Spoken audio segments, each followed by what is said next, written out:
Alright everyone, now it's garden time yet again. Another garden update here.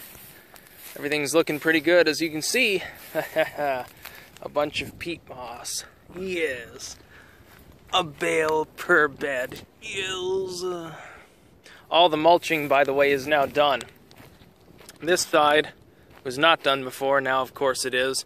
Completed. So that'll really help to cut down on the number of weeds, and also, actually, if I can remember which bed it is, well, you can see the catnip first. This is bushing up actually fairly well. Obviously it'll have to be ripped out of there and put on top. These beds are going to be raised up 6 inches. So anything that grows in them perennial-wise will actually have to be moved. But there are actually chamomile plants, just I can't remember which bed had them. Come to think of it, I don't see them at all. But I do know that they're there. Oh, here's a few. Alright, yeah, you can probably see those.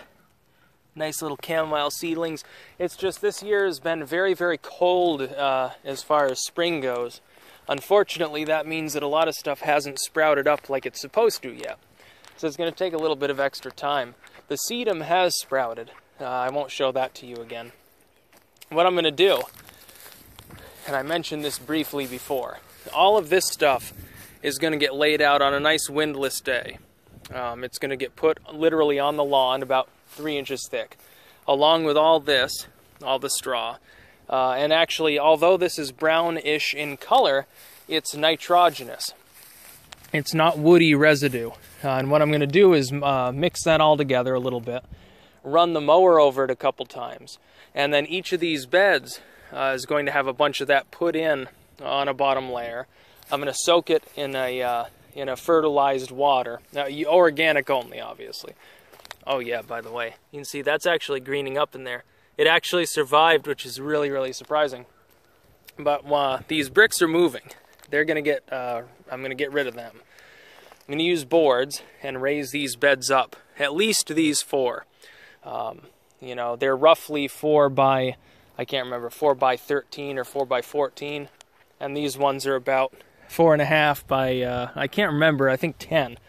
And what I'm going to do is put that stuff in the bottom, use some fertilized water, some kelp meal slash fish meal, actually, I believe, to nitrogenate it. Because that's the leafy stuff here has a lot of twigs, bark, some pine cones.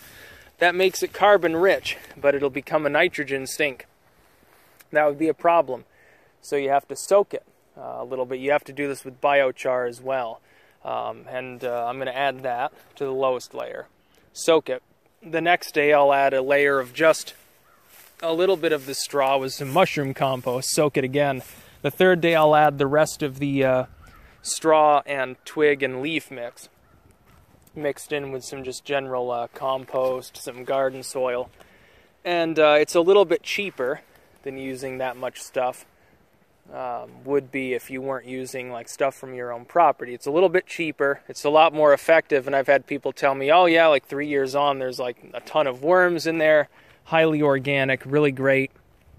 You don't have to do much to it because it's so great.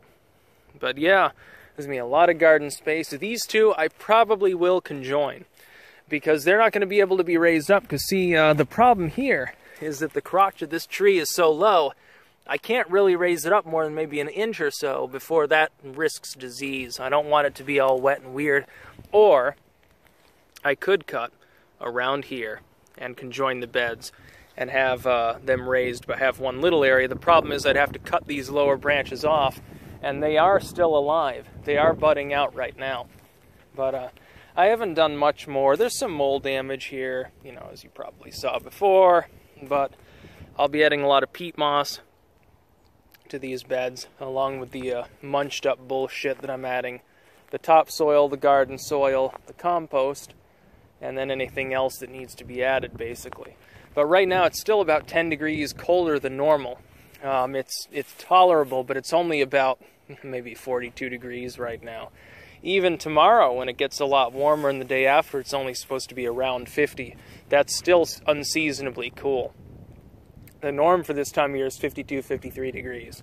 and it's been consistently in the upper 30s, lower 40s. We got snow yesterday. We might end up getting snow in May, literally. So it's really miserable. Yeah, global warming, basically, fuck that claim. But yeah, this is going to be one hell of a garden, because I just paid my taxes off, so, you know, I've got a little extra money this month and next. I'm going to pump most of it into the garden. That's about all. Peace out.